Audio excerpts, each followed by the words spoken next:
বাঁকুড়ার সরাইঘাটে নৌকা পারাপারের সময় ঘটে গেল ভয়ঙ্কর ঘটনা।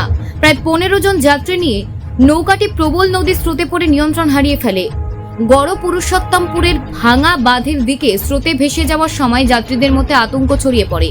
কিছু যাত্রী ভয়ে নদীতে ঝাঁপ দেন, বাকিরা প্রাণপণে চেষ্টা করতে থাকেন বাঁচার।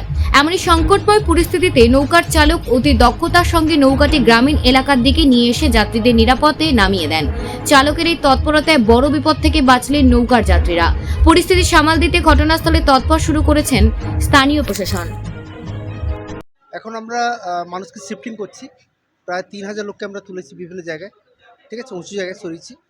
এখন আমরা ওয়াটার সাপ্লাই করছি, ফুড মানে যা যা করার সেগুলো আমরা সব করছি। ওকে, একটা স্থানীয় বাসিন্দারা অভিযোগ করছিলেন যে ভোরবেলা ঘটনা ঘটেছে, তা বহুক্ষণ প্রশাসনের দেখা মিলছিল না। না না না, প্রশাসন সারা থেকে জেগে মাইকিং হয়েছে। 4টা 5-এ ভেঙেছি। 4টা 5-এ ভাঙার আগে যখন আমরা বুঝতে পারছি আর রাখা যাবে না, তখন থেকে মাইকিং হচ্ছে এবং কালকে সারা রাত সবাই জেগে আছি আমরা, ঠিক আছে। এফেক্ট কতগুলো জায়গা পড়েছে? এখন মেনলি পাঁশকুড়া মিউনিসিপ্যালিটি পুরোটা, সবকটা ওয়ার্ড এবং গ্রাম পঞ্চায়েত, পাঁশকুড়া ব্লকের 3টে গ্রাম পঞ্চায়েত। স্যার, উদ্ধার কাজে কি এনডিএফ এসেছে? হ্যাঁ, আমাদের 2টো এনডিআরএফ টিম, 2টো এসডিআরএফ টিম এবং আমাদের যে বোট ছিল লোকাল বোট এবং দীঘাতে যত বোট চলছে সেই বোটগুলো আমরা মোবিলাইজ করছি। Thank you.